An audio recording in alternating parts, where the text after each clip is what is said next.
அண்ணா கேள்வி கேளுங்கண்ணா.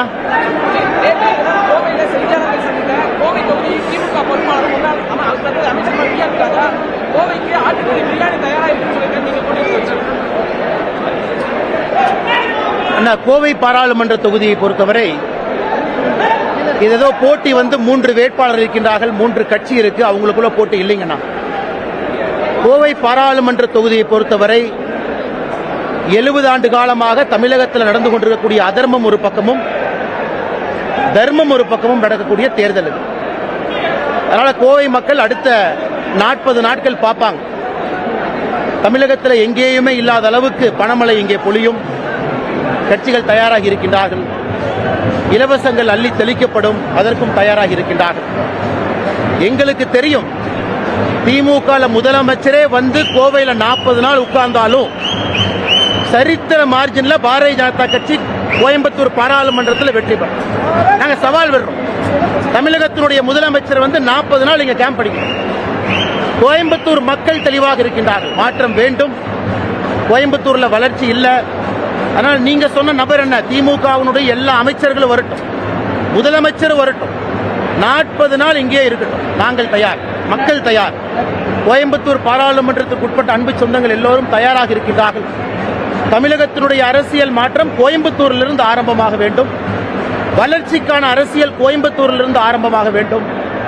2024 பிரதமர் அவர்கள் 3வது முறையாக வரும் பொழுது கோயம்புத்தூர் தமிழகத்தினுடைய மேப்பில் இல்ல, இந்தியாவுடைய மேப்பில் இல்ல, இன்டர்நேஷனல் மேப்பில் கோயம்புத்தூரை பதிக்கப் போகின்றோம். அதில் எந்த மாற்று கருத்தும் இல்லை. அதே நேரத்தில் என்னோடு திருப்பூர் பாராளுமன்ற தொகுதியினுடைய வெற்றி வேட்பாளராக இருக்கக்கூடிய சகோதரர் ஏபி முருகானந்தம் இங்க இருக்கிறாங்க. அவர்களுக்கும் எங்களுடைய அன்பார்ந்த வாழ்த்துக்களை தெரிவித்துக் கொள்கின்றோம். தமிழகத்தில் பாரதிய ஜனதா கட்சி போட்டியிடக்கூடிய எல்லா தொகுதிகளும் பாரதிய ஜனதா கட்சியினுடைய சின்னத்தில் நம்முடைய கூட்டணி கட்சி நண்பர்கள் போட்டியிடக்கூடிய எல்லா தொகுதிகளுக்குமான வேட்பாளரை அறிவித்திருக்கின்றோம். அதே நேரத்தில் நம்முடைய கூட்டணி கட்சி தலைவர்கள் மீதம் இருக்கக்கூடிய எல்லா தொகுதியில் அவங்கெங்க போட்டியிடுறாங்களோ அதற்கான வேட்பாளர் அறிவித்திருக்கின்றார்கள். இந்த சரித்திர தேர்தல் 2024 39 பாராளுமன்றத்தையும் தேசிய ஜனநாயக கூட்டணி தமிழகத்தில் வென்று ஒரு பெரிய சரித்திரம் ஜூன் 4ஆம் தேதி தமிழகத்திலிருந்து ஆரம்பமாகும். அதில் எந்த மாற்று கருத்தும் இல்லை.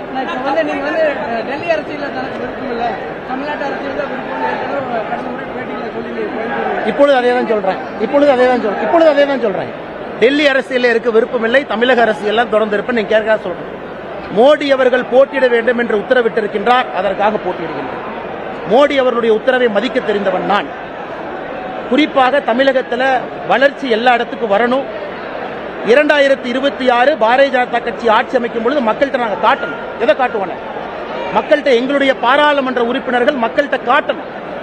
1.5 ஆண்டுகள் 2 ஆண்டுகள்ல என்ன மாற்றம் தமிழகத்திற்கு வந்திருக்குன்னு நாங்கள் காட்டணும்.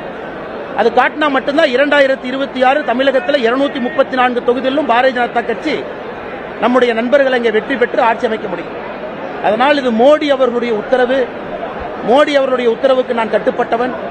கோயம்புத்தூரிலே போட்டியிட வேண்டும், கோயம்புத்தூரில் போட்டியிட. நான் ஏற்கனவே சொன்னது போல என்னுடைய அரசியல் தமிழகத்தில் இருக்கும், அதில் எந்த மாற்று கருத்தும் இல்லை. ஆனால் 2026 தமிழகத்தில் பாரதிய ஜனதா கட்சி ஆட்சி அமைக்க முற்படும் பொழுது எங்களுடைய பாராளுமன்ற உறுப்பினர்கள் அந்த கிடைக்கக்கூடிய 2 ஆண்டுகளில் அந்த நகரம், அந்த கிராமம், அந்த தொகுதியினுடைய பொலிவை மாற்றி ஒரு வளர்ச்சியிலே வைத்திருக்கின்றார். அதனால மோடி அவர்களுடைய நீண்ட நெடிய திட்டம் இது. ஏன்னா மோடி அவர்கள் தமிழகத்துக்கு இத்தனை நாள் வர்றாங்க, எம்பிக்கா வர்றாங்க நினைச்சீங்கன்னா, மோடி அவர்கள் தமிழகத்திற்கு வருவது 2026 ஆட்சி அமைப்பதற்கு. 400 எம்பிக்களை பெற்று நாங்கள் ஆட்சி அமைத்தாலும் கூட எங்களுடைய குறி 2026 நோக்கி மோடி அவர்கள் தெளிவா இருக்கிறார். ஆனால் இப்ப கிடைக்கக்கூடிய எம்பி மக்களுக்கு நாங்கள் வேலை செய்து காட்ட வேண்டும், அந்த நம்பிக்கையை கொடுக்கணும். ஆயிரக்கணக்கான கோடி ரூபாய் பணத்தை கொண்டு வரும். கோயம்புத்தூரை அடிப்படையிலிருந்து மாற்ற வேண்டும். ஒரு தொழில் நகரமும் ஏன் பாரதிய ஜனதா கட்சி நிக்குது? பாரதிய ஜனதா கட்சி ஏன் திருப்பூர்ல நிக்குது? பாரதிய ஜனதா கட்சி ஏன் சென்னையில 3 இடத்துல நிக்குது?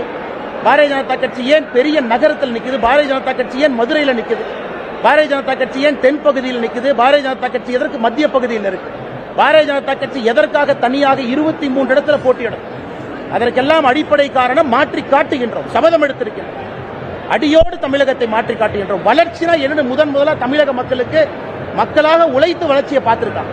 கோயம்புத்தூர், திருப்பூர்லாம் பீனிக்ஸ் பறவையை போல அவர்களுடைய உழைப்பு.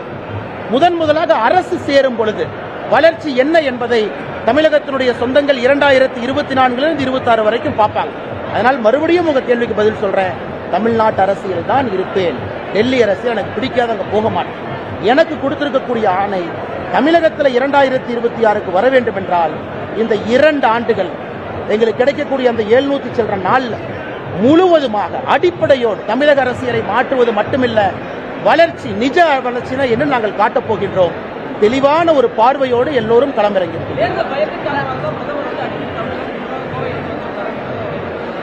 பிரதமருக்கு 80 சீட் உத்தரப்பிரதேசத்தில் இருக்கு. 80 சீட். இன்னும் பிரதமர் அந்த பக்கம் போகவே இல்லை.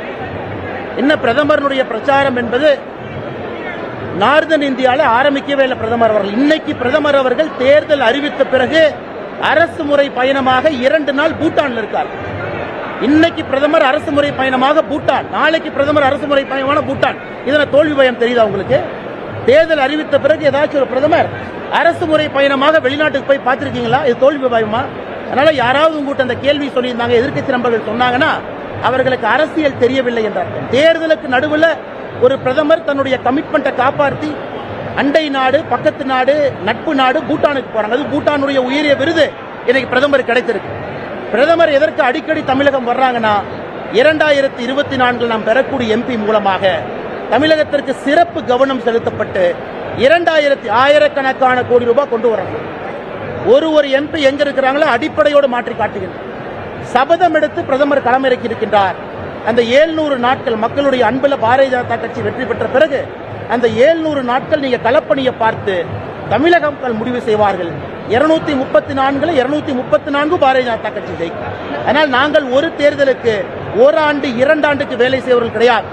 கலாச்சார மாற்றத்திற்காக இந்த 2024 தேர்தல் இருக்கு. திமுக தேர்தல் அறிக்கை அண்ணே, திமுகவுக்கு தேர்தல் வருவதும் தேர்தல் அறிக்கை கொடுப்பதும் தேர்தல் அறிக்கையில் சொல்லி இருப்பதெல்லாம் செய்யாமல் இருப்பதும் அதன் பிறகு அடுத்த தேர்தல் வந்த பிறகு மறுபடியும் அந்த அறிக்கையை டைப் அடிச்சு சிலிண்டர் 100 ரூபா குறைக்கணும் சொன்னா 500 ரூபான்னு போடுவோம், பெட்ரோல் 5 ரூபான்னு சொன்னா 30 ரூபான்னு போடுவோம்.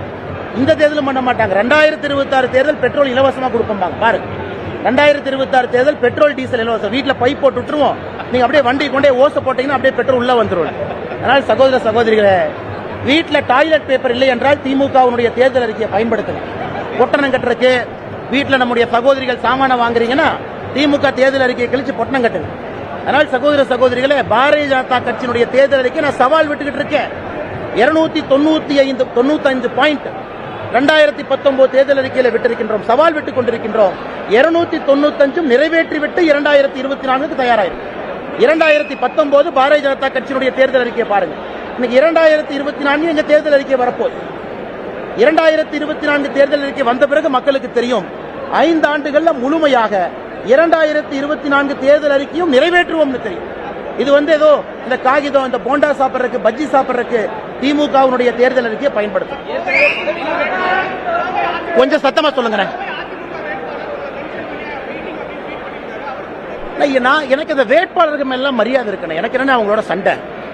எங்களுடைய சண்டை ஏதோ தயவு செஞ்சு இந்த வேட்பாளர்கள், அதிமுக வேட்பாளர்கள், திமுக அவங்க வேட்பாளர், அவங்களோட சண்டை எங்களுக்கு இல்ல. என்னுடைய பிரச்சாரத்தில் அவங்க பேரை கூட நான் பயன்படுத்த போறது இல்லைங்க, பாப்பீங்க. அவங்களோட எனக்கு என்ன சண்டை? என் சண்டை அறிவாலயத்தோடு, என் சண்டை கோபாலபுரத்தோடு, என் சண்டை தமிழகத்தினுடைய ஆதிக்க சக்திகள் வளர்ச்சியை யார் தடுத்திருக்கின்றார்களோ அவர்களோடு. ஏன் சண்டை கீழே இருக்கவங்களோட கிடையாது. இவங்களை போய் நில்லுப்பாங்கிறாங்க, நிக்கிறாங்க, அடிச்சு பிடிச்சி சீட்டு வாங்கிட்டு வர்றாங்க. அதனால் சகோதர சகோதரி, இந்த தேர்தல் என்பதை ஏற்கனவே சொன்னேன். கோயம்புத்தூர்ல 3 வேட்பாளர்கள் நிற்கிறாங்க, 3 கட்சி, அவர்களுக்கான சண்டை இல்லை. ஒரு பக்கம் தர்மத்திற்கும் அதர்மத்திற்கும், இன்னொரு பக்கம் தமிழகத்தினுடைய அரசியலை அடியோடு மாற்றி காட்ட முடியும் என்ற கோவை பாராளுமன்ற தேர்தல், இன்னொரு பக்கம் வளர்ச்சி, நிஜ வளர்ச்சினா என்னன்னு காட்டக்கூடிய தேர்தல். அதனால் மற்ற வேட்பாளர்கள் என்ன வேணாலும் சொல்லட்டும், எல்லோரின் மீதும் எனக்கு மரியாதை இருக்கு.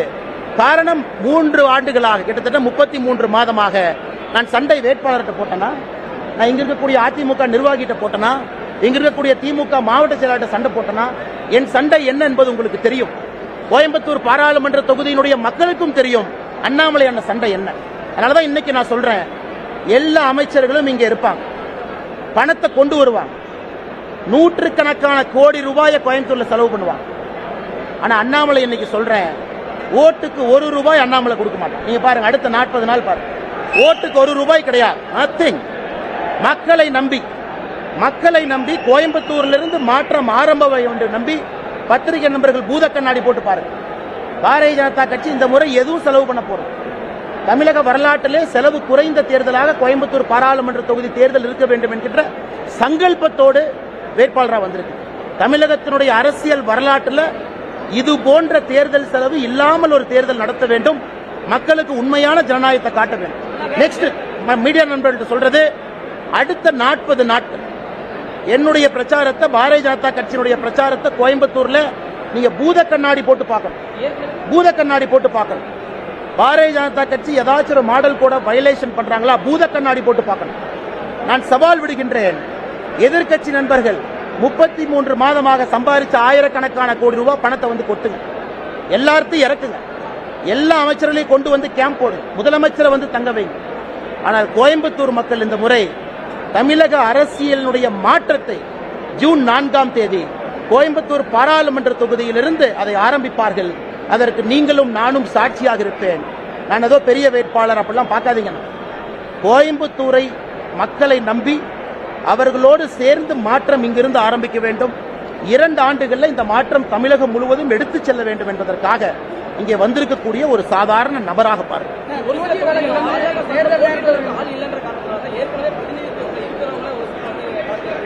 மறுபடி சொல்லுங்க.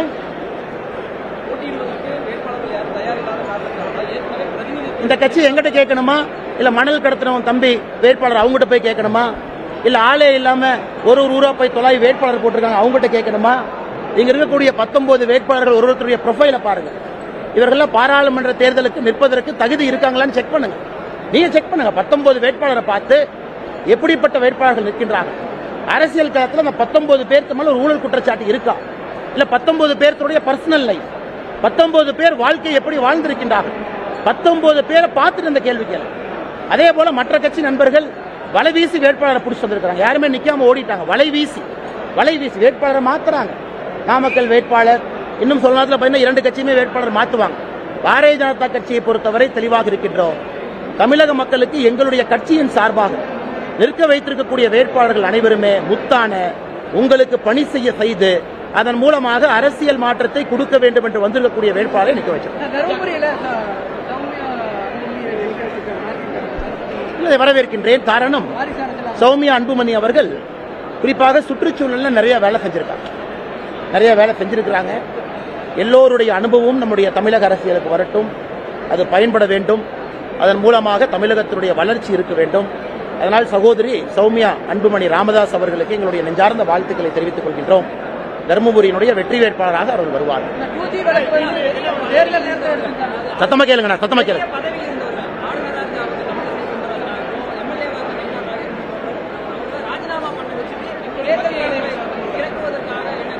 நான் ஏற்கனவே சொல்லிட்டேனே, 2024 வேலை செய்து காட்ட வேண்டும். மோடி ஐயாவுடைய தெளிவான திட்டம். முதல்ல அப்படித்தாங்க நான் ஆரம்பிச்சேன். ஆயிரக்கணக்கான கோடி ரூபாய் ஒரு தொகுதி கொண்டு வரணும். எல்லா அடிப்படை விஷயத்தை மாற்றணும். தமிழ்நாடு முழுவதுமே 2 ஆண்டுகள்ல வளர்ச்சி பணியை கொண்டு வரணும். மோடி ஐயா அவர்கள் 2024 பாரதிய ஜனதா கட்சியினுடைய எம்பிக்களுடைய வேலையை 2024 அசம்பிளி தேர்தலுக்கு பயன்படுத்த போறாங்க. ஒரு பெரிய திட்டத்தோடு களத்தில் இருக்கின்றோம். அனுபவம் வேண்டும், இளமை வேண்டும், நேர்மை வேண்டும், எல்லாம் வேண்டும் என்று 19 வேட்பாளர்களும் கூட அதன் அடிப்படையிலே கொண்டு வந்திருக்கிறார்.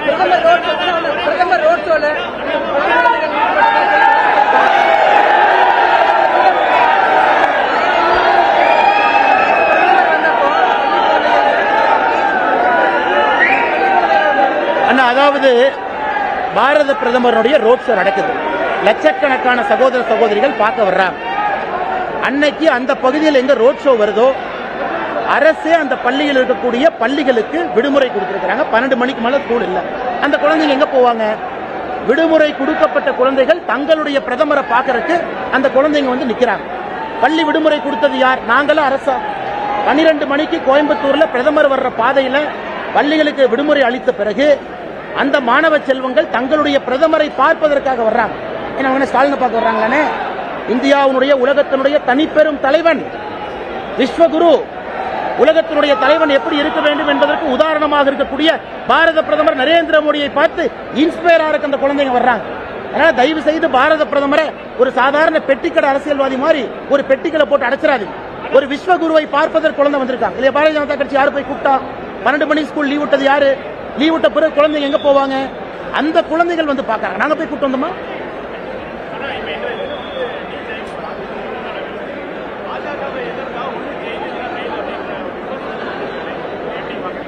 ஜெயிலுக்கு போனவங்க பெயில் இருக்கவங்க எல்லாம் சொல்றாங்க. நான் என்ன பண்ண முடியும்?